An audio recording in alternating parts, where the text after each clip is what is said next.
he titulado esta sección Distinguiendo padecimientos. ¿Por qué? Porque evidentemente en la vida los creyentes tenemos diferentes padecimientos o adversidades, pero no todas son por las mismas causas y motivos.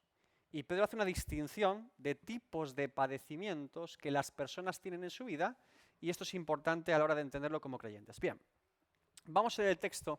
He dividido dos secciones. Recuerdan que la semana pasada me quedé con una sección sin cubrir del versículo 14, la dejé aparte, la vamos a leer hoy, y vamos después a los versículos 15 y 16. Dice así: ciertamente de parte de ellos él es blasfemado, pero por vosotros es glorificado. Así que ninguno de vosotros padezca como homicida o ladrón o malhechor o por entremeterse en lo ajeno, pero si alguno padece como cristiano, no se avergüence, sino glorifique a Dios por ello. ¿Sí? La primera sección, que sería el final del versículo 14, dice: ciertamente de parte de ellos él es blasfemado, pero por vosotros es glorificado. Aparece en la Reina Valera del 60 esta sección del versículo 14. ¿Por qué he dejado esta sección aposta para comenzar esta clase? Porque nos va a llevar un poquito más de tiempo esta sección. Bueno, el motivo principal es que ¿alguien tiene NBI en esta sala? Si ustedes tienen NBI y van a comprobar el texto en la NBI, no aparece esa sección en la NBI. No aparece. Simplemente no está. El motivo que yo les pregunto es: ¿qué ocurre cuando en una versión bíblica podemos llegar a tener una sección entera o un versículo que no está? Que aparece en la Reina Valera del 60, por ejemplo, pero no aparece en una NBI. ¿Qué está pasando ahí? A ver, ¿ustedes qué creen que está pasando ahí? ¿Se olvidaron en la edición de ponerlo? ¿Se comieron las letras? ¿Hay un exceso de letras? ¿Hay una falta de letras? ¿Qué está pasando? Algo tiene que ver con los manuscritos que tenemos actualmente, ¿sí? Vamos a profundizar en ese punto. Esto es importante porque debemos entender, como dije la semana pasada, que creemos que el texto bíblico es inerrante, infalible, claro, suficiente, completo y armonizado en el texto original. Pero nosotros actualmente no tenemos ningún texto original. No tenemos el texto que manuscribió allí Pedro. Sería fantástico, ¿verdad? Creo que Dios tuvo bien no tener ningún manuscrito original para no idolatrar el manuscrito. Seríamos capaces de hacer esto, ¿eh? Vamos todos a peregrinar al lugar donde el manuscrito original de Pedro, y si es de Pablo, ¿eh? Por evitar nuestra idolatría natural, creo que Dios tuvo bien no preservar ninguno original, pero sí tenemos manuscritos de mayor o menor antigüedad. Y ahí está la controversia con algunas versiones de la Biblia. Usted debe saber que la Reina Valera del 60 incluye esta sección. En la Biblia de las Américas incluye esta sección, pero pone una anotación diciendo que este texto no está en los manuscritos más antiguos. Y en el caso de la NBI, no pone esta sección y pone una señal diciendo que aquí hay un añadido en la Reina Valera, pero que no está en los textos más antiguos, manuscritos más antiguos. ¿Se entendió? ¿Por qué aparece en un lugar y por qué no aparece en el otro? La pregunta que la gente suele hacer cuando encuentra con algo así, que ve una versión diferente una entre la otra, donde no aparece una sección entera, un versículo entero, es: ¿a mi Biblia le faltan versículos? ¿O a mi Biblia le sobran versículos? ¿Qué está pasando aquí? ¿Quién tiene razón? ¿Cómo es posible que haya una diferencia tan evidente? Insisto, ciertamente de parte de ellos él es blasfemado, pero por vosotros es glorificado. Esto no aparece en la NBI. Y la Reina Valera sí. ¿Cuál es el asunto aquí? Debemos entender que hay dos tipos de textos, mejor dicho, de manuscritos o de recopilación de manuscritos que han sido traducidos a lo largo de la historia de la Iglesia. Dos fuentes principales. Una se llama el texto Receptus y otra el texto crítico. Receptus, crítico. Ahora después les haré una breve tabla para que ustedes vean las diferencias entre cada uno de ellos, ¿sí? Bien. Esto es referente principalmente al Nuevo Testamento. Es donde más diferencias hay de versículos en el texto Receptus y el crítico, principalmente en el Nuevo Testamento. Ahora, son textos que aglutinan manuscritos, fragmentos de evangelios, epístolas, que tienen un origen diferente y una datación diferente. ¿Se entendió hasta aquí? ¿Qué ocurre con la Reina Valera del 60, por ejemplo? En la Reforma Protestante, hace 500 años, siglo XV después de Cristo, la cantidad de textos bíblicos, de manuscritos que tenían para poder traducir la palabra de Dios eran muchos menos que los que tenemos hoy en día, porque han pasado 500 años de descubrimientos arqueológicos, ¿sí? 500 años después de descubrimientos arqueológicos y de una ciencia mucho más moderna para datar las cosas, evidentemente tenemos ventaja nosotros que nuestro querido Martín Lutero, nuestros queridos Reina Valera y compañía, y ahora es de Rotterdam. Entonces, cuando entendemos esto, debemos saber que en la Reforma Protestante, que es cuando se inicia la traducción al francés, al inglés, al castellano, al alemán, en ese momento de la historia tenían mucha menos cantidad de manuscritos. Y los manuscritos que tenían eran de origen bizantino o receptus, que se les llama actualmente.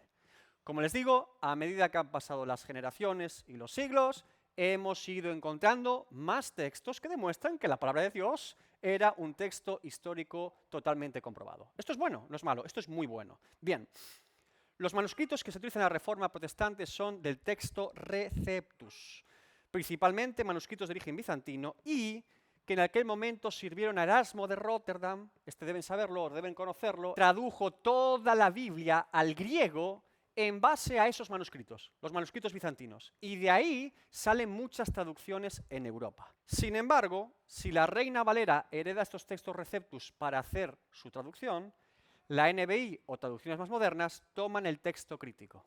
¿Cuál es la diferencia? Básicamente, la diferencia entre texto Receptus o mayoritario y texto crítico es: el texto Receptus son manuscritos más modernos, más actuales con respecto al texto original, es decir, datados en siglo XI, siglo XII, siglo XIII. Hay más diferencia del texto Receptus en el manuscrito original de datación a cuando ese manuscrito se copió o se tradujo. ¿Se entiende? Hay más diferencia de tiempo. A cambio de esa mayor diferencia de tiempo del original, hay mucha más cantidad de copias.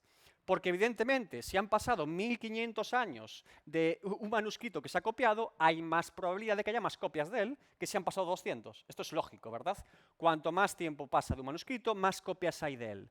Por eso tenemos más cantidad de copias del texto Receptus que del crítico. Estos textos se utilizaron, como digo, en la traducción de Reina Valera y de otras traducciones antiguas en la época de la Reforma. Se le llama Receptus porque lo que hace es recibir los manuscritos más aceptados en aquel tiempo y disponibles. Y no los compara entre sí, simplemente los traduce. ¿Se entiende? Los recibe, los traduce y tenemos diferentes traducciones en la época de la Reforma. El texto crítico, a diferencia del Receptus, son manuscritos con mucha menor cantidad de copias, pero mucho más cercanos a la fecha de escritura original. Su ventaja es que tenemos menos, porque son más antiguos, pero cuanto más antiguos, más cercano al original. Bien, este lo que hace es comparar constantemente todos los manuscritos que tenemos entre sí para entre todos ellos sacar lo que creemos que es el texto original. Dice, tengo este texto de origen de Alejandría, tengo este texto de origen del Sinaí, tengo este texto de origen vaticano, los junto todos. Este debe ser el texto original.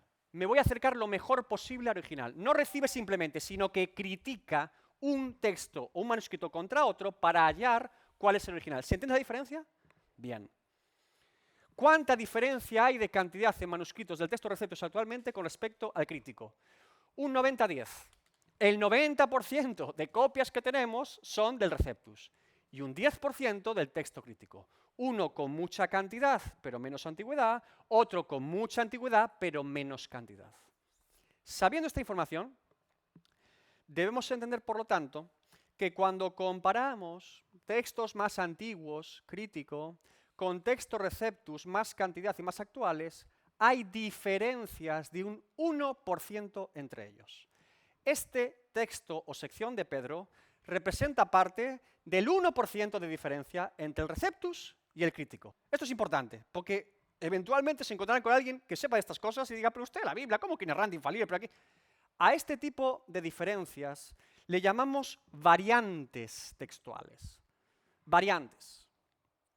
Las variantes textuales se definen como 4 tipos de motivos por los que no coincide exactamente una copia con la otra. 4 opciones. Primera, omisiones que el copista pudo haber hecho cuando copió el texto anterior, omitiendo alguna palabra o alguna frase por algún tipo de descuido o por repetir las líneas anteriores. Recuerden que el copista no es inspirado por el Espíritu Santo. Él copia el texto y podemos encontrar que se come una palabra, o una letra, o una frase por un descuido. ¿Sí? Bien. Adiciones, no solamente omisiones. Adiciones es que un copista puede haber agregado al texto palabras o frases que él pensaba que serían útiles para comprender mejor el texto bíblico, pero que no estaban probablemente en el texto original. Tercero, errores de paralelismo.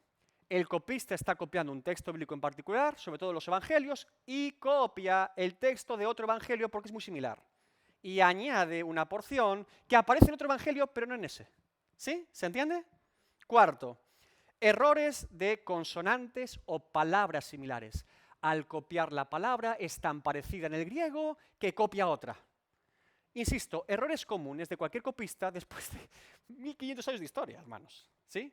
Y a pesar de todos esos errores posibles de copistas, la diferencia es del 1% entre todos los textos que tenemos actualmente. Por eso, hoy en día, en general, se suele preferir que ya sea que se incluya en el texto bíblico o no una sección del texto Receptus, se indique en la edición que ese texto o esa sección no está en los manuscritos más antiguos. Por eso la LBLA en este sentido, en su edición, es más correcta al indicar, sí, yo la pongo, pero en los textos más antiguos no aparece. La Reina Valera, como es una edición más clásica, y la del 60 todavía más, ignora esta edición. La pone y arréglate tú con el Receptus, ya sabrás tú lo que estás leyendo, ¿sí? No es bueno ni malo uno ni otro. Lo que sí es evidente es que es mucho más probable, desde un punto de vista lógico, que a medida que hay más cantidad de copias y más tardías con respecto al texto original, haya más posibilidad de error en la copia. Porque cuanto más antiguo y ceñido al texto original, por probabilidad, salvo que alguien hiciera un desliz, es más natural entender que hay menos error posible en la copia. Pero también es verdad que como tenemos menos copias, ahí está la necesidad del texto Receptus y del texto crítico, que para mí los dos a día de hoy son necesarios. Y aquí, hermanos, hay todo tipo de debates hoy en día con la NBI, la Reina Valera, uno diciendo que es de Satanás la Reina Valera, otro diciendo que es de Satanás la NBI, que se han comido palabras. Mire, en España particularmente, que somos muy de Reina Valera, porque es un texto histórico de España, Reina y Valera, Casiodoro de Reina y Cipriano de Valera, la primera Biblia traducida al castellano al completo del texto original para la lengua común del pueblo, eso es parte de la historia de España. En España, que somos muy Reina Valera, se ha hecho una campaña de acusación de la NBI como si fuese del demonio. Se han comido la letra de los versículos, han mutilado la palabra de Dios, todo este tipo de cosas han dicho. Por pura ignorancia o por no saber qué texto se estaba utilizando para esa versión. La NBI toma el texto crítico y por eso no incluye cosas que en el Receptus aparecen, pero en el crítico no. ¿De acuerdo? En Latinoamérica pasa al revés. En Latinoamérica están tan enamorados de los nuevos textos críticos que la Reina Valera dicen que es de Satanás también. Es que Reina Valera no sinvergüenzas, es que Erasmo de Rotterdam no era creyente y tradujo un texto totalmente profano. Aquí todo el mundo faltando el respeto a la historia de la Iglesia, a los traductores, a los copistas. Aquí se trata siempre de acusar a alguien de que está loco. Mi consejo en este caso es tener prudencia y que es interesante cuando vamos a preparar, por ejemplo, una predicación, saber estas cosas. Ahora os voy a poner un ejemplo sencillo de lo que ocurre con un texto entre un texto crítico y un texto Receptus en una traducción de Reina Valera y NBI. Y van a ver algo que seguro conocen este texto y les va a llamar la atención. Fíjense, un ejemplo sencillo, ¿de acuerdo? ¿Hasta aquí me van siguiendo? ¿Lo tienen claro? Bien. Recuerden, es importante saber este tipo de cosas a la hora de preparar una predicación, a la hora de defender la inerrancia de la palabra de Dios. Nosotros no ocultamos nada. Mire, es un milagro que la Biblia sigue intacta a día de hoy. Y como texto histórico es el texto más perseguido, comprobado y contrastado de la historia. Y ahí está la palabra de Dios. Porque cielo y tierra pasarán, pero la palabra de Dios no pasará. Y ahí está, intacta, desde el primer día. Ahora, podemos asumir que en la providencia de Dios, el texto Receptus fue utilizado por Dios para traducir en toda Europa la palabra de Dios. Y también podemos saber, después de 500 años, que en la providencia de Dios, Dios nos ha permitido encontrar más manuscritos. ¿Cuál es el problema? Gloria a Dios por los manuscritos nuevos y por los antiguos, porque han servido para la historia de la Iglesia. Ahí es donde deberemos conciliar ambos. Pero un ejemplo sencillo, fíjense. Mateo 17, 21. Vamos a buscar Mateo 17, 21, los que tienen Reina Valera del 60. Y los que tienen NBI. Vamos a buscarlo. 17, 21. Mateo 17, 21. Les va a sorprender esto. Fíjense. La Reina Valera del 60 dice: Pero este género no sale sino con oración y ayuno. La NBI pone nada. No aparece esa sección. ¡Ah! No está. ¿Por qué no está? Bueno, le explico por qué. Porque los manuscritos más antiguos que tenemos del Evangelio de Mateo, esa sección no existe. No aparece. Aparece en el texto Receptus, pero no aparece en el manuscrito más antiguo de Mateo, en los manuscritos más antiguos. ¿Por qué aparece esta sección en el texto Receptus? Muy probablemente el motivo de que esta pequeña sección adherida en Mateo 17 aparezca en el texto de Reina Valera, que es el texto Receptus, es porque en el paralelo de Marcos sí aparece esta sección en el griego original. Exactamente la misma. Lo que probablemente pasó es que el copista del Receptus cogió por referencia al de Marcos y lo añadió en Mateo. Vamos al texto original de Marcos, donde el griego sí aparece en el texto más antiguo, pero tampoco aparece exactamente igual. Marcos 9:29, Reina Valera. Y les dijo, este género con nada puede salir, sino con oración y ayuno. ¿Sí? Muy parecido. De ahí probablemente se adhiera en Mateo. Vamos a la NBI. Esta clase de demonios solo puede ser expulsada a fuerza de oración, respondió Jesús. ¿Qué diferencia tenemos aquí, hermanos? ¿Dónde está el ayuno, verdad? En el texto más antiguo no aparece el ayuno, en el texto Receptus sí. ¡Oh! ¿Qué está pasando aquí? ¿Qué locura es esta? ¿No hay que ayunar? Calma, calma. Yo les sugiero comprobar siempre ambos y ver posibles diferencias. Como le digo, cuando hay diferencias entre el Receptus y el crítico, lo más prudente es, yo en mi caso les recomiendo, no hacer una predicación específica de ese texto en controversia para hacer doctrina de ese texto en particular. Por ejemplo, si usted quiere hablar del ayuno, de la importancia del ayuno, no es necesario utilizar este texto de Mateo ni de Marcos. Habla usted del ayuno de Esther, de 3 días, ¿sí? Y de todo el pueblo de Israel ayunando para que la reina se presentara a Suero y no mataran al pueblo de Israel. Habla usted del ayuno de Daniel. Habla usted de diferentes... el ayuno de la ciudad de Nínive, que hasta los animales estaban ayunando allí, por misericordia de Dios. Ahora, yo no haría una predicación específica de que por el ayuno a Dios yo tengo poder para expulsar demonios. Que esto yo lo he escuchado varias veces en una predicación. Más de las que me gustaría. Esto se ha predicado. Si usted ayuna, usted echa demonios.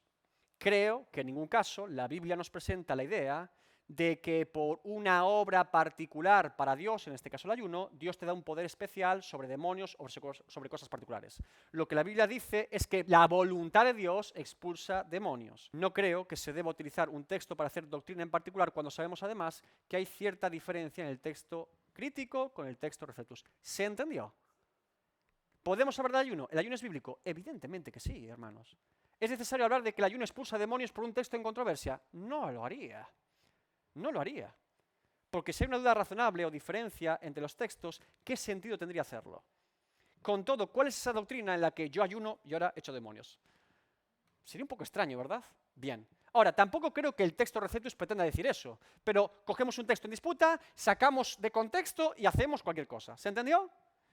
¿Dudas con respecto a esta sección? Porque después ya voy a empezar con lo que es la exposición. ¿Dudas? El tema es si se incluye aquí en la sección ayuno como concepto. Si Jesús dijo ayuno o no. Si tenemos la garantía bíblica de que dijo ayuno, simplemente dijo oración. ¿Que por extensión es ayuno? Bien. Pero lo que no se podría vincular en este caso es que hay ciertos demonios de clase o poder particular que por medio del ayuno yo ahora soy capaz de liberar y si no, no. Sino más bien que Dios en su voluntad libera a una persona endemoniada. Yo creo que eso es lo que preside. ¿Que el creyente debe orar? Evidentemente sí. ¿Que el creyente debe ayunar? Por supuesto que sí. Si usted quiere presentar el ayuno como algo bíblico, algo sano para el creyente, hay un montón de textos para hacerlo. Y encima para reforzar su comunión con Dios, no para echar demonios en particular. Lo que no quiero es enlazar, porque el texto no lo hace, y encima el texto invita a eso en Reina Valera a hacer esta asociación. ¿Sí? ¿Se entiende?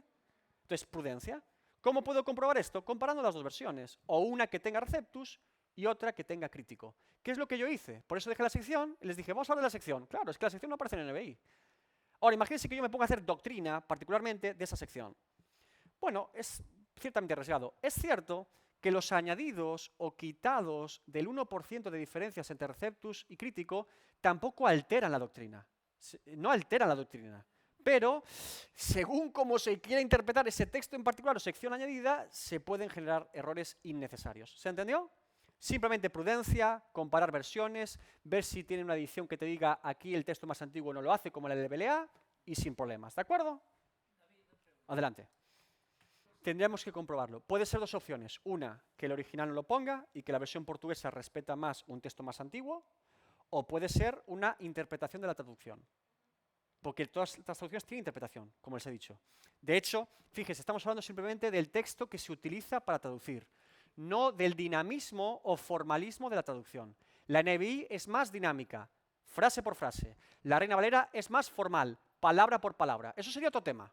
Yo no estoy hablando de cuán formal o cuán dinámica es la traducción, que podría ocurrir también diferencias ahí. Hablo simplemente del texto que toma para traducir. Estamos hablando del texto. En este caso hay dos orígenes. Uno más antiguo, pero menos cantidad. Otro más moderno, con mucha más cantidad. El Receptus ya hemos explicado por qué se tomó en la época de la Reforma, no había otro. Y por qué hoy en día incorporamos el crítico para hacer esas comparaciones necesarias y útiles, ¿vale? Para el creyente. En ese caso tendría que comprobarlo. Puede ser una o la otra. Que en un texto más antiguo no aparezca esa parte de público, o que la traducción portuguesa esté ya interpretando, básicamente porque quiere evitar una confusión en el propio texto. Podría ocurrir también, ¿eh? Como les digo, el crítico es necesario hoy en día y Dios ha permitido que aparezca porque son manuscritos que nos permiten ceñirnos un poquito mejor o al menos contrastar el texto que teníamos Receptus. No es malo, es bueno. Hermanos, decir estas cosas hoy en día es necesario porque vivir en ignorancia es un problema. Y insisto, he escuchado demasiadas discusiones inútiles sobre una versión es de Satanás, el texto... ¿Pero qué está pasando? O sea, informémonos de las cosas. Yo no puedo acusar una versión de eruditos en los años 90 que hicieron una labor magistral, Gordon Fee, William Hendrickson, gente de Dios, haciendo allí años, décadas prácticamente para hacer una versión y decir, estos de Satanás se han comido textos, los están mutilando. Hombre, por favor, seamos un poco serios. ¿Por qué se ha hecho esta labor? ¿Bajo qué texto se ha tomado esta traducción? Si sabemos eso, sacamos conclusiones. Mi recomendación, compare las dos. Gloria a Dios que tenemos ambos. Sí que es bueno, no es malo. ¿Sí? Bien, ahora vamos a las secciones siguientes, que estas están en todos los manuscritos. Aquí no hay debate posible. Fíjense, así que ninguno de vosotros padezca. Termina así la sección. Ay, a alguno le gustaría que terminase aquí, ¿eh? Pare de sufrir, ¿verdad? Que ninguno padezca. Que nadie sufra, que el creyente no está para sufrir, el creyente está para gozar. El creyente está para vivir en victoria, ser millonario y ningún sufrimiento vendrá al creyente. Cabeza y no cola, cabeza de león y no cola de ratón, al revés del dicho. Mentira, mentira, no es cierto, no es bíblico, es un evangelio sensacionalista, no es la palabra de Dios, no es la palabra de Dios. El creyente no sufre, el creyente no padece, el creyente de gloria en gloria y victoria en victoria y ya está. Tomamos 4 textos fuera de contexto, los aplicamos a toda la vida del creyente, ignoramos todos los padecimientos de Cristo, todos los padecimientos del apóstol Pablo, todos los padecimientos de la primera iglesia y de todos los eventos de la historia de la iglesia de Cristo y nosotros somos diferentes, somos mejores. Ya sufrieron ellos por nosotros estamos aquí para gozarla. Como le digo, una aplicación sensacionalista y motivacional para facturar dinero. Porque al final este tipo de movimientos son empresas religiosas principalmente, empresas piramidales, tal cual. Leemos el texto completo. Así que ninguno de vosotros padezca como homicida, o ladrón, o malhechor, o por entremeterse en lo ajeno. ¿Cómo cambió el cuento, eh? Luego vamos a ver los que sí padecen por otras cosas, pero por esta causa no padezcan. Yo estoy de acuerdo con el apóstol Pedro. Que ningún cristiano padezca por ser un homicida, ni un ladrón, o un malhechor, o por entrometerse en lo ajeno. Ser un chismoso, un cotillo, un entremetido. Esto es exactamente un concepto que Pedro y también Pablo ya han introducido, uno en su primera epístola y otro lo hace en Romanos, acerca de cómo los gobernadores civiles, el Estado, está puesto por Dios para traer justicia y traer castigo a la gente que vive de forma indigna, incluso en la sociedad. Y que, por lo tanto, un creyente no debería ser ni acusado ni culpable de cosas que la propia sociedad condena, que es un delito incluso civil. no solamente pecado delante de Dios, es que es condenable en la sociedad en la que vivimos. Recuerden 1 Pedro 2,14, ya los gobernadores, dice, como por él enviados por Dios, para castigo de ¿quiénes? De los malhechores y alabanza de los que hacen el bien.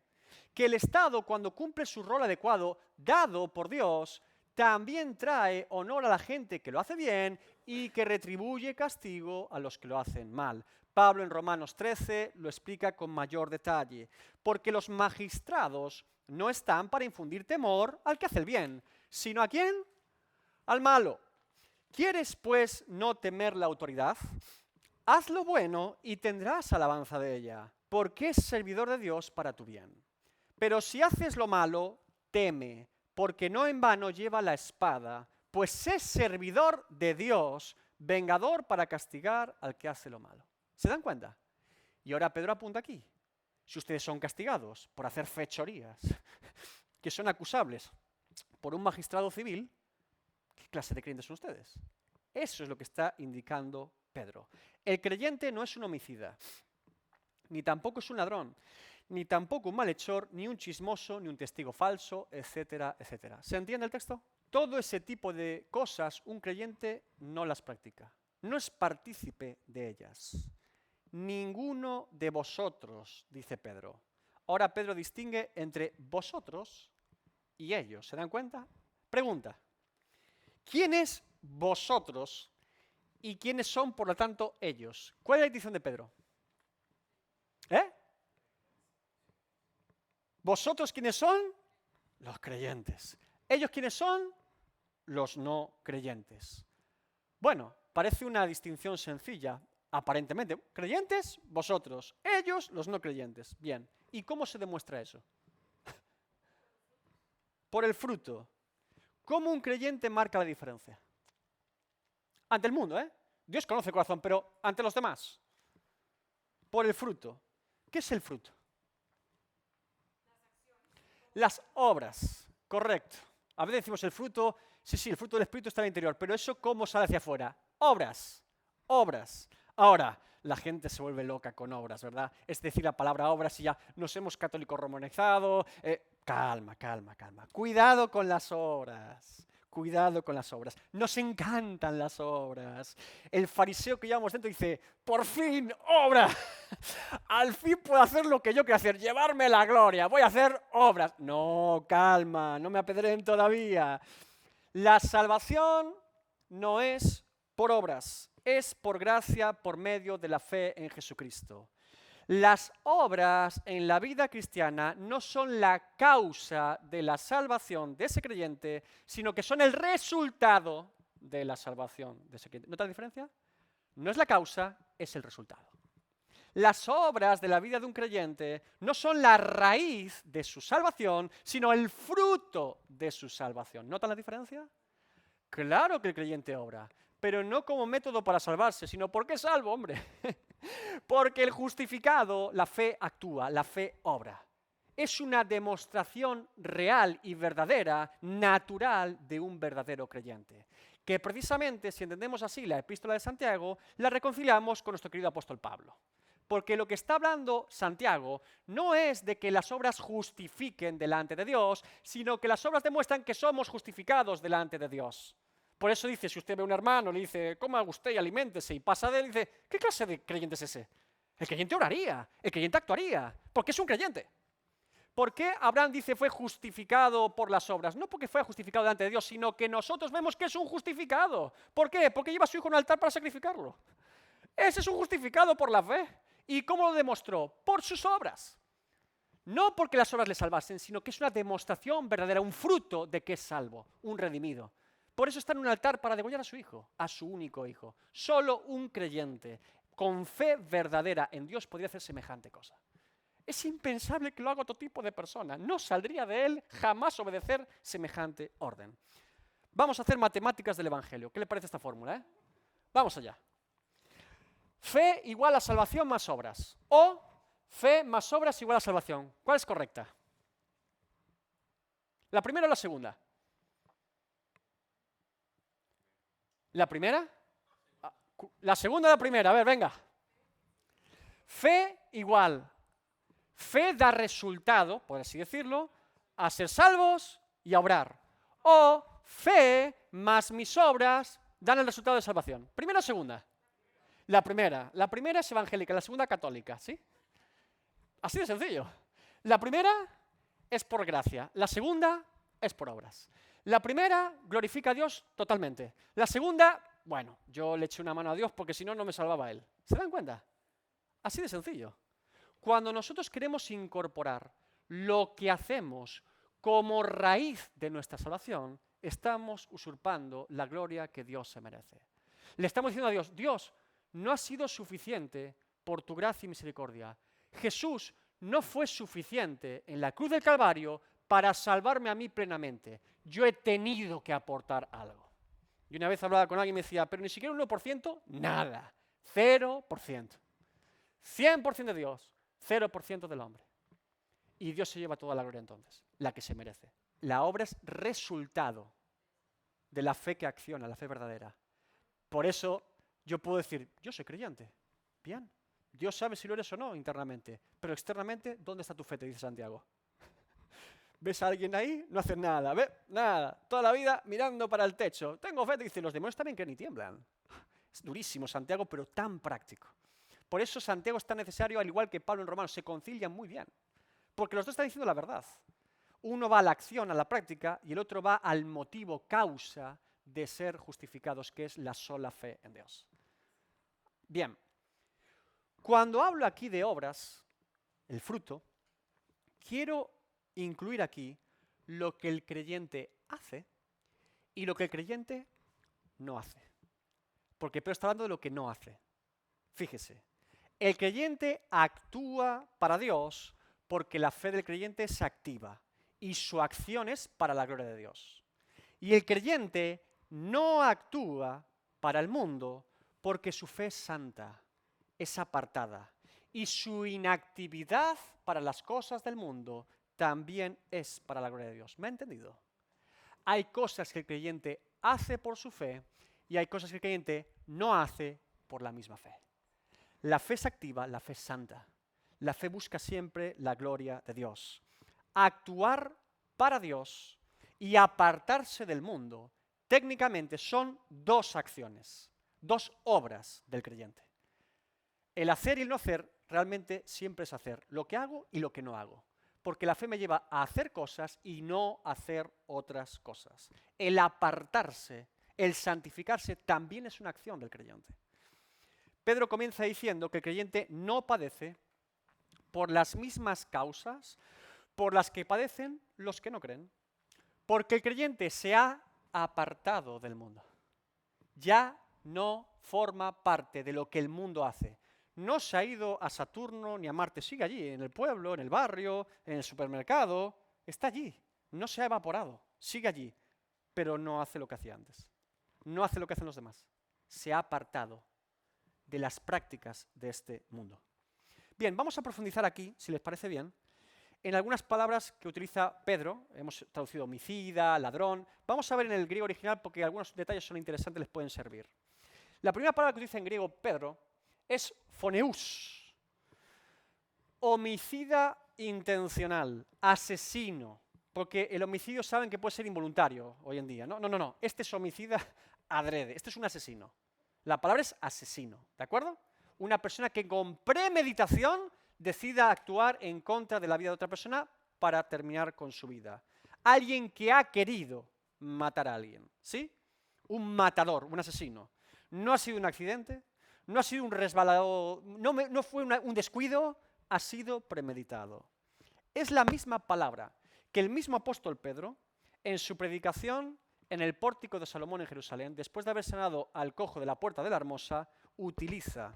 Fíjense, Hechos 3, 14 al 15, dice, mas vosotros, ciudad de Jerusalén, negasteis al santo y al justo, este es Cristo, y pedisteis que se os diese un phoneus, homicida, y matasteis al autor de la vida. Pedro se refiere aquí con homicida, phoneus, a la absolución de Barrabás. ¿Recuerdan el evento? Soltad a Barrabás, soltad al homicida y crucificad a Jesús. Ahora Pedro hace doble inculpación. Vosotros decidisteis soltar al homicida, al foneús, y a cambio decidisteis matar al santo y al justo. Vosotros también sois homicidas. Tremendo. Soltasteis al homicida y os hicisteis homicidas. Básicamente lo que está diciendo Pedro. Sois responsables directos de la muerte de Jesús. Es tremendo esa predicación es fortísima, pero Dios trae convicción. Porque fue la verdad, recuerda el texto, su sangre sobre nosotros, dijeron. Nosotros servimos al César, este se quiere hacer rey, pero ¿qué locura es esta? Judíos diciendo que sirven al César, es una locura. Todo eso pasó allí. Y Pilato incluso dice, yo no veo nada, crucifíquenlo, crucifíquenlo, crucifíquenlo. Bien, segunda palabra, hemos entendido aquí homicida, ¿verdad? O asesino. Segunda, cleptes, ladrón. De esta palabra deriva la palabra en castellano cleptómano. ¿Sabe lo que es un cleptómano? ¿Qué es un cleptómano? Un cleptómano técnicamente se define como una persona con una tendencia tal al robo que es incapaz de persuadir esos impulsos de robar y se siente constantemente impulsado a robar incluso cuando no le hace falta. Es decir, podría tener, yo qué sé, todo, ¿no? Podría tener un teléfono nuevo y veo ese teléfono a lo mejor viejo y lo coge igual. ¿Por qué? Porque es un cleptómano. No tiene necesidad de robar, pero tiene un impulso de hacerlo. No hay ninguna necesidad normal. No es Robin Hood robando a los ricos por los pobres para una justa retribución. No. Roba porque no puede dejar de robar. No hay ningún sentido a lo que hace, pero no puede dejar de hacerlo. Hay un impulso que no es capaz de parar o frenar. Eso es un cleptómano. Cleptes, del griego, ahí deriva el español cleptómano. ¿Se entiende? Cleptes, ladrón. Bien, es la misma palabra que utiliza Juan en el Evangelio para Judas Iscariote. Pero dijo esto, no porque se cuidara de los pobres, sino porque era cleptes, y teniendo la bolsa, sustraía de lo que se echaba en ella. ¿Qué era Judas Iscariote? Un cleptes. Con todo, recuerden que la palabra cleptes también se utiliza de forma simbólica con respecto a Jesucristo y el arrebatamiento de su iglesia, ¿sí? ¿Recuerdan el texto de, pero el día del Señor vendrá como ladrón en la noche, 2 Pedro 3:10? Como cleptes. No se refiere a que Jesús sea un ladrón, sino más bien la forma en la que raptará a su iglesia. ¿Se entiende? Bien. Tercera, esta también le va a gustar. Kakopoios. Una palabra típica griega, con terminaciones raras, ¿verdad? ¿Nunca se han preguntado por qué a los jefes de la mafia se les llama cacos? Son muy malos, son unos cacos. ¿De dónde sale eso de cacos? Viene de kakopoios. En el griego, caco significa malo, persona mala. Aquí se utiliza como malhechor, la traducción. Alguien malo, malvado. De ahí deriva la palabra latín cacus y de ahí viene el caco en castellano. El caco, el malo, ¿verdad? El tipo malo, el tipo duro. Caco o cacus era un gigante de la mitología romana, hijo de Hefesto, que vivía en una cueva cerca de Roma y que era despiadado matando a los seres humanos que se acercaban por allí. Ponía sus cabezas cortadas a la puerta de la cueva. Ese era cacus o caco, el contexto mitológico romano. Es el mismo término, kakopoios, que se utilizó cuando Jesús es llevado delante de Pilato. Esto es tremendo. Pilato, al interrogar a Jesús y preguntar cuentas de qué tiene el acusado, se empieza a dar cuenta, empieza a notar que no hay ninguna acusación contra Jesús de Nazaret. Y fíjese el texto bíblico. Juan 18, 29 al 30. Entonces salió Pilato a ellos y les dijo, ¿qué acusación traéis contra este hombre? Respondieron y le dijeron, si no fuera un caco, un malhechor, no te lo habríamos entregado. Mentira. Argumentan que si ellos han traído a la justicia romana a esa persona es porque es un malhechor, un caco, al santo Hijo de Dios. ¿Ahora entienden por qué Pedro los acusa de asesinato premeditado? Desde luego. Falso testimonio, falsa acusación, insistencia en su asesinato. Evidentemente sí. Por último, la última palabra, alotriepiscopos. Esta palabra es muy interesante en el griego original. El griego funciona muy parecido al castellano en muchos temas de los prefijos, sufijos y morfología. Fíjense, si tomamos la palabra, por ejemplo, niebla, ¿verdad? Niebla es la raíz, la palabra original. Y si yo le pongo un prefijo que sea anti-niebla, ¿qué significa? ¿Qué es un antiniebla? La luz es antiniebla, por ejemplo. ¿Qué es? Que disipa la niebla, que hace ver en medio de la niebla. Tengo niebla y ahora tengo un anti-niebla. Contrario a la niebla, la disipa. Ahora ya no hay niebla, ¿verdad? El prefijo modifica el sentido original de la palabra de la raíz. ¿Se entendió? Le he puesto un prefijo que altera el significado y cuando los combino significa otra cosa. Bien, aquí tenemos una combinación de un prefijo griego con una raíz o palabra principal, que es alotrios, otros, más episcopo. ¿Qué significa episcopo en la Biblia? ¿Es una palabra obispo en castellano? Obispo, de ahí deriva muchas veces el castellano actual pastor. ¿Qué es un obispo, técnicamente? Un cargo eclesial. Episcopo, obispo, pastor actualmente hoy en día, una de las traducciones comunes para pastor hoy en día, significa en el griego original supervisor, el que supervisa algo, el que comprueba y supervisa algo. Un obispo, un episcopo en la iglesia primitiva, era esa persona encargada dentro de la iglesia de supervisar la obra. ¿Se entiende? Eso es un episcopo. Si un episcopo es un supervisor, cuando le pongo el prefijo alotrios, es que se excede en su función de supervisor. No es una persona que supervise, por ejemplo, no es un padre supervisando a su hijo, diciendo, a ver cómo está, a ver si está bien, qué le pasará, a ver la temperatura, tendrá fiebre, a ver cómo se comporta. Eso sería un supervisor.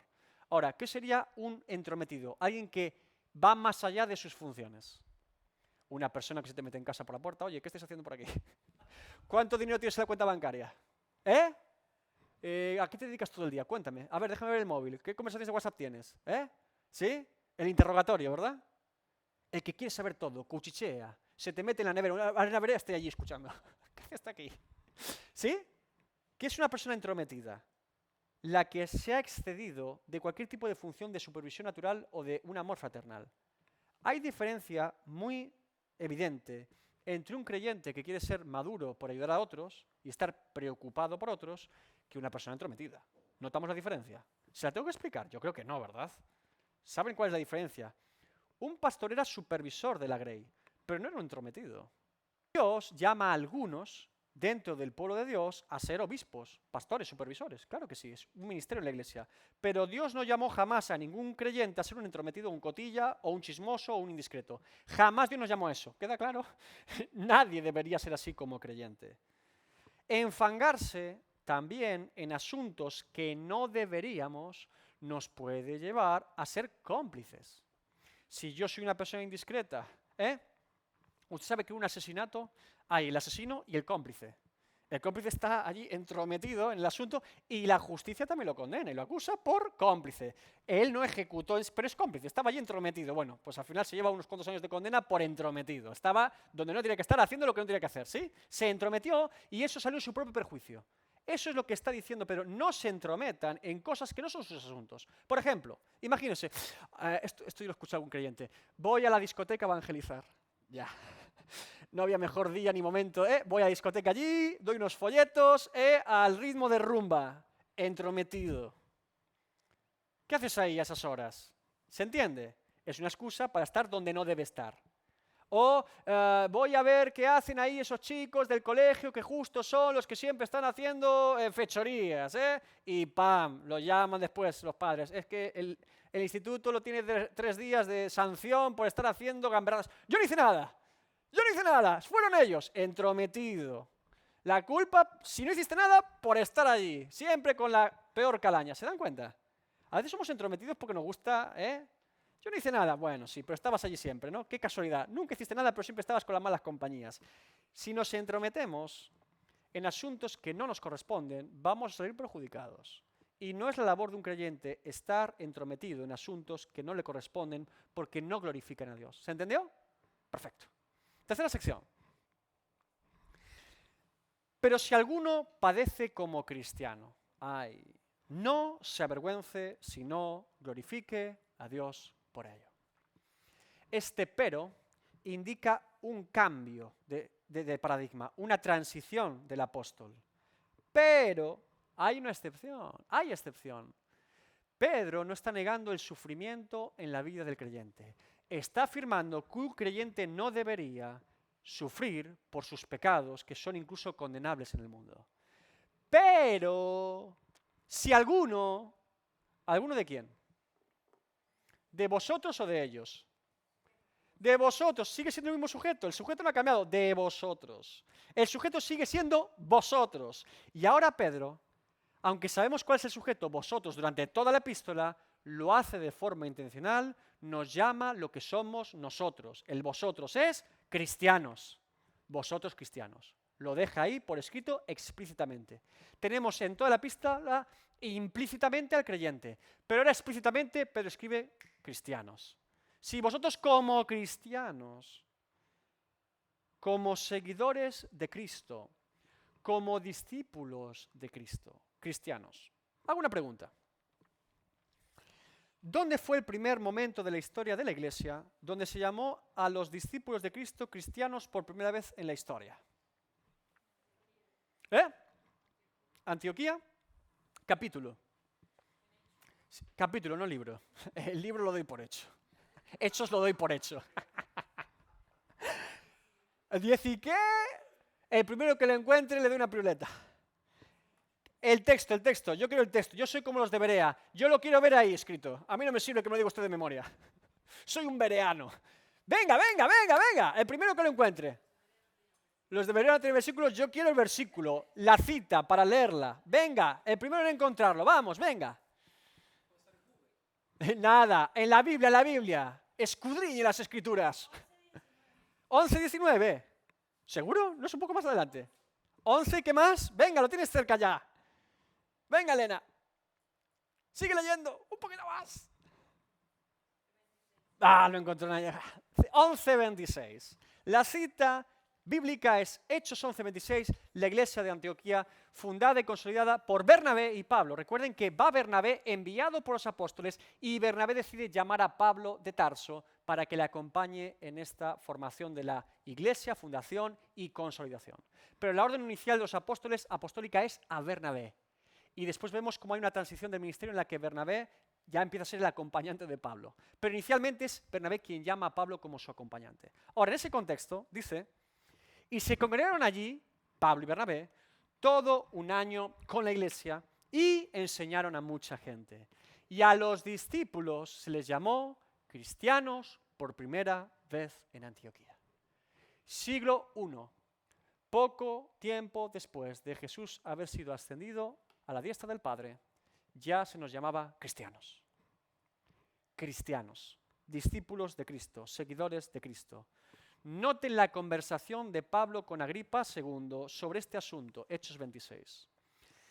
Entonces Agripa, el rey, dijo a Pablo, por poco me persuades a ser cristiano, seguidor de Cristo. Y Pablo dijo, quisiera Dios que por poco o por mucho, no solamente tú, sino también todos los que hoy me oyen, fueseis hechos tales cual yo soy, excepto estas cadenas. Fíjense el fueseis hechos, no que os hagáis vosotros, sois hechos por Dios. ¿Se dan cuenta? Maravilloso, Pablo. Si alguno, dice Pedro, padece por causa del Evangelio, por causa de ser cristiano, puesto que no siempre ser cristianos nos lleva a padecer, lo ha aclarado Pedro anteriormente, pero puede ocurrir que por ser cristiano suframos padecimientos, no os avergoncéis. No te avergüences. No es una vergüenza padecer por causa de Cristo. Hay algo tremendo, hermanos, que produce habitualmente el sufrimiento en la vida del ser humano. Y es la vergüenza. ¿Usted sabía esto? Sufrir públicamente, sufrir la acusación de alguien, sufrir las malas palabras de alguien contra uno, nos produce muchas veces vergüenza. Nos acobardamos, nos intimidamos. Estoy sorprendido por la poca vergüenza que tienen hoy en día muchas personas que dicen ser creyentes con respecto a su propio pecado. Me asombra hoy en día personas que llevan iglesias evangélicas, que dicen ser cristianos, discípulos de Cristo, que se congregan por años en las iglesias locales, pero tienen muy poca vergüenza de sus pecados, que aún son capaces de compartir en redes sociales de forma pública. Me sorprende cuando la conciencia está tan cauterizada, tan insensibilizada que somos incapaces de tener vergüenza de nuestro propio pecado, la cosa está muy mal. Adán y Eva, cuando pecaron contra Dios, sintieron vergüenza. Lo primero que sintieron fue vergüenza y se escondían de Dios. Eso es terrible. Esconderse de Dios porque no crees que Dios te pueda perdonar. Pero es más terrible, desde mi punto de vista, pecar contra Dios y no tener ningún tipo de vergüenza. Es que ni siquiera le importa su pecado delante de Dios. Como les digo, es un comportamiento antinatural en un creyente. Incluso publicar en redes sociales, normalizar el venir a un culto un domingo, pero vivir una vida totalmente disoluta de lunes a sábado, esto es algo que yo no puedo entender y que es triste que siga ocurriendo hoy. Por eso oramos al Señor, que el Espíritu Santo obre con la obra principal del Espíritu Santo, que es convencer de pecado, justicia y juicio. Esa es la operación principal del Espíritu Santo. Y en este tiempo más que nunca, dentro de la iglesia y fuera de la iglesia, debemos ser sensibilizados por el Espíritu Santo y traer convicción de pecado a nuestras vidas. Una persona que vive como un sinvergüenza de su pecado delante de los demás y delante de Dios.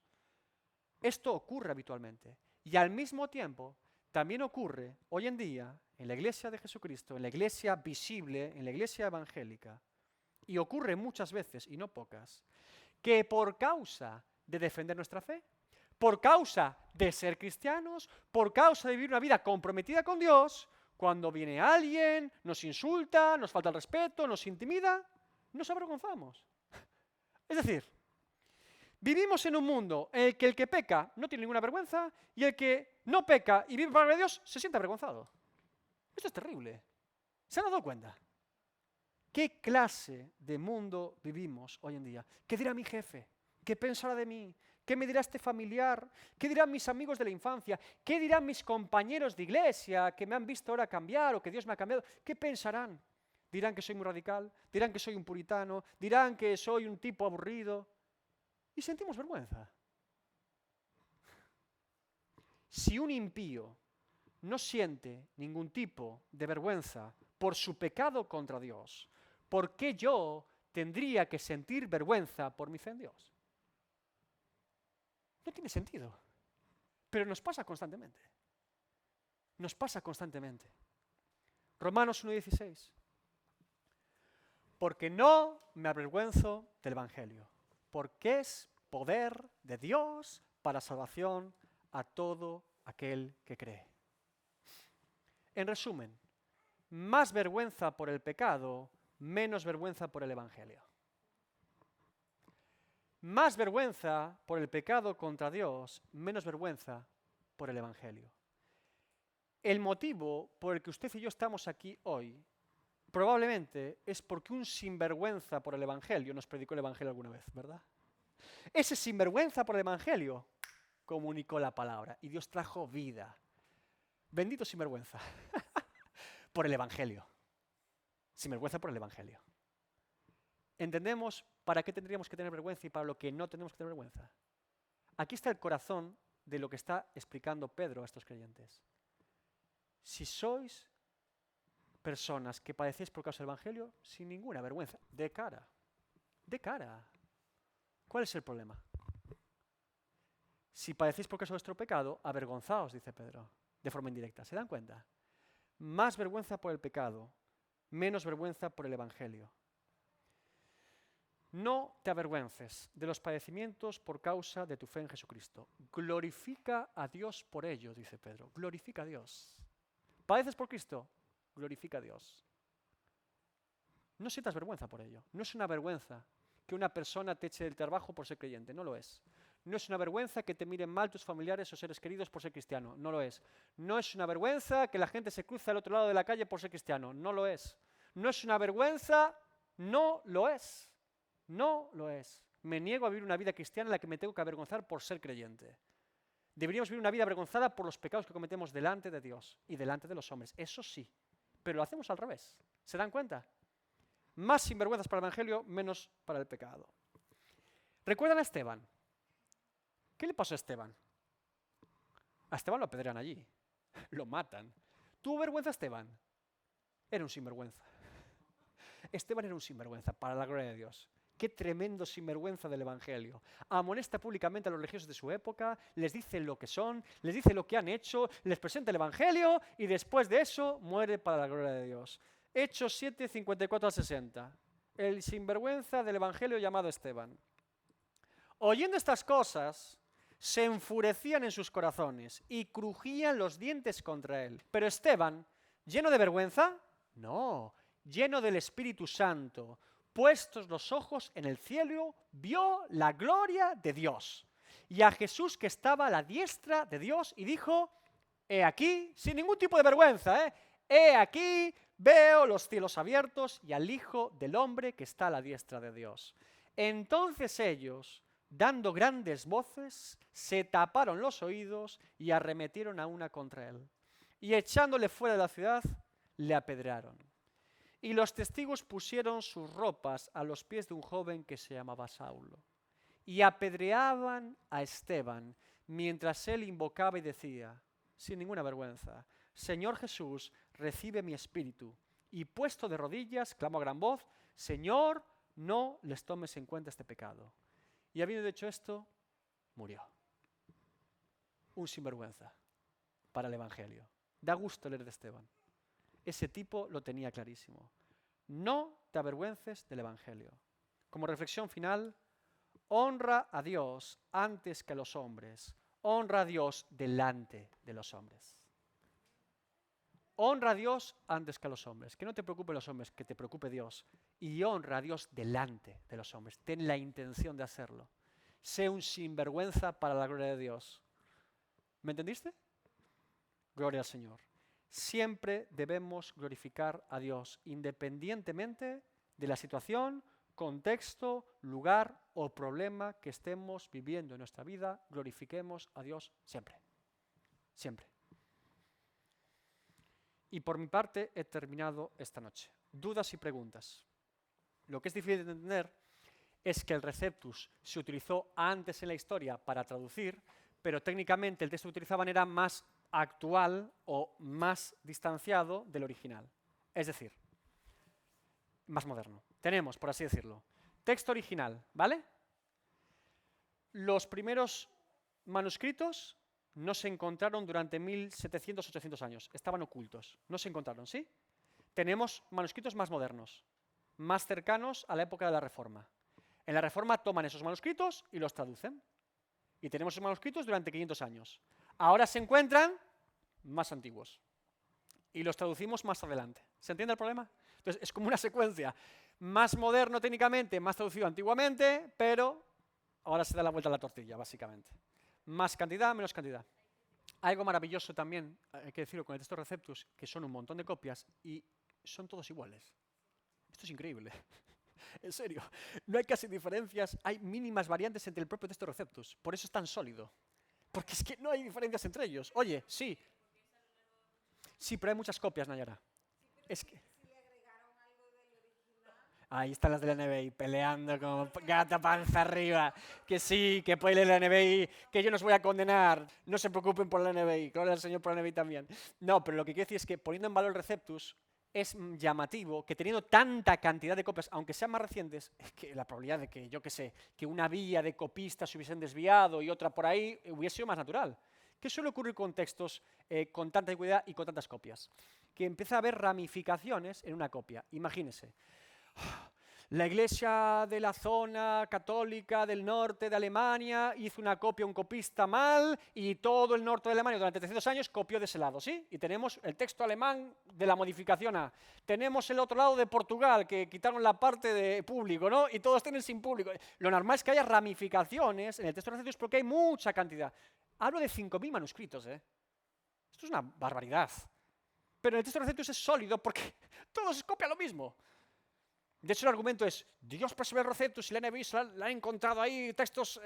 Yo no digo eso, pero es sólido. Ahora, la NBI lo bueno que tiene es que como coge diferentes fuentes, principalmente de Alejandría, pero también del Sinaí y los textos vaticanos, tiene diferentes fuentes de textos más próximos al original. Entonces, tenemos ahí variantes, diferencias, y entonces las podemos comparar. Y el texto crítico a mí me gusta porque lo que hace es comparar para buscar el original. A más B más C...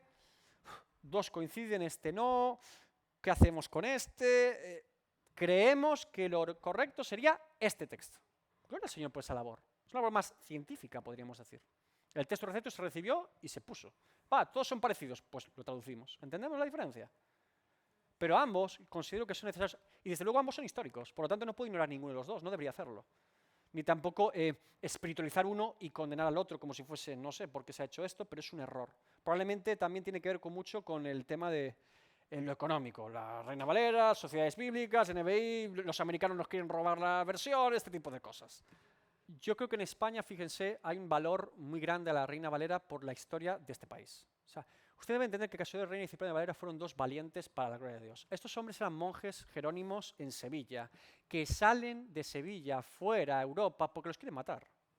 De hecho, a Cassiodoro de Reina lo queman en efigie, es decir, no lo pueden capturar fuera en Europa, pero queman ahí una estatua de él diciendo, lo quemamos, con sus libros. Eso es lo que hicieron allí en Sevilla. Y luego también quemaron a gente viva, cuidado, no solamente a él. Pero me refiero, Cassiodoro de Reina es un iniciador de la reforma en España, fuera de España, con esa traducción. Ahora, es igual de importante Cassiodoro de Reina que Cipriano de Valera. ¿Por qué? Porque el texto que traduce Cassiodoro de Reina es un español tan barroco y antiguo que era difícil de entender. Y Cipriano de Valera, que es su discípulo y era mucho más académico, toma el texto de Valera y lo edita. Toma el texto de Valera y lo edita en un español mucho más entendible. Cipriano de Valera, de hecho, creo recordar, si no mal me equivoco, él fue profesor en Cambridge o en Oxford en aquella época. Y él trabajó para la reina de Inglaterra. O sea, era un erudito, era un académico tremendo, siendo español. Entonces, era gente que hizo una labor histórica para España. Por eso se tiene la Reina Valera tan importante para los españoles, ¿no? Yo soy de Reina Valera del 60, ustedes lo saben. Me crié con Reina Valera del 60, he memorizado la Biblia con la Reina del 60, los textos, los pocos que me sé. Soy un carne de Reina Valera del 60. Pero no ignoro la NBI, no la condeno, esa es la virtud. O sea, el punto no está en... Todos los textos que te he leído son Reina Valera del 60 para la gloria de Dios. Es bueno compararlas.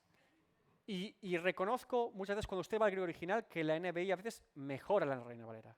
Y la Biblia de las Américas también la mejora. Y otras veces la Reina Valera es mejor en el texto porque preserva mejor el origen. El otro día, por ejemplo, está haciendo un ejercicio para el grado de teología. El Sermón del Monte, las bienaventuranzas de Jesús, por algún motivo que yo desconozco, en la Reina Valera está intercambiando el versículo 4 con el 5 en orden griego. No sé por qué. El 4 aparece en el 5 y el 5 en el 4. El texto original está al revés. No modifica el texto, pero por algún orden han cambiado el orden. Entonces dices, anda, qué curioso. Voy al griego y dice, pero si este es otro versículo. Mateo 5, versículos 4 y 5. Bienaventurados los que lloran, porque ellos recibirán consolación. Ese versículo técnicamente va después, en el griego original, de bienaventurados los mansos, porque ellos recibirán la tierra por heredad. ¿Cómo yo descubrí este asunto? Porque tuve que hacer un ejercicio para el griego original y dije, pero si estas palabras no son las mismas. ¿Qué le pasa a la Reina Valera? Que está al revés. No afecta al contenido, pero afecta al orden, por ejemplo. Bueno, pues es un dato curioso, ya lo sabes. O sea, son cositas que uno se da cuenta cuando va al texto original, al griego original, ¿no? Y aquí no tiene que ver con el receptus o con el otro, tiene que ver que cambia el orden. Y quedó así, y quedó así. Entonces, bueno, son cosas que pasan con las traducciones, ¿sí? Todo tipo de padecimientos. Ahora, fíjense, no solo Pedro, recuerden las epístolas de Pablo, por ejemplo, a Tesalonicenses, que es la primera epístola de Pablo escrita. Si ustedes recuerdan Hechos 17, ¿por qué Pablo va a Berea? Por propia voluntad. A Pablo lo quieren matar en Tesalónica y llegan a la casa de Jasón y lo quieren matar. ¿Dónde está Pablo? Lo van a matar. Y los creyentes lo sacan por la noche, porque si Pablo se queda en Tesalónica, entonces hay una persecución inmediata de los judíos que ven que los gentiles se convierten a Cristo. Van en contra del Evangelio de forma fortísima. Entonces es un padecimiento en ese caso de vida o muerte. De hecho, ¿qué es lo que dice Pablo a los tesalonicenses? No ignoren ustedes, hermanos, que los muertos en Cristo resucitarán primero. ¿Qué está diciendo Pablo? Había una controversia en Tesalónica porque por algún motivo Pablo había explicado el Evangelio al completo, incluida la venida de Cristo, la segunda venida, porque Pablo explicaba el Evangelio del principio a fin. Cristo vino al mundo, Cristo murió por los pecadores, de los cuales yo soy el primero, y por los que murió serán salvos, santificados, glorificados, ¿sí? Y un día Cristo regresará por ellos. Ahí quedó la doctrina de Pablo. Y ahora Pablo se va porque tiene que huir de Tesalónica. Y lleva a Timoteo para que supervise la obra. Y viene Timoteo con el informe. Pablo ha estado allí en Tesalónica, los creyentes perseveran fielmente, están allí unidos. Les escribe, he oído de ustedes que están en oración, están unidos, pero Timoteo probablemente le dice a Pablo, tienen un problema con la doctrina de la segunda venida.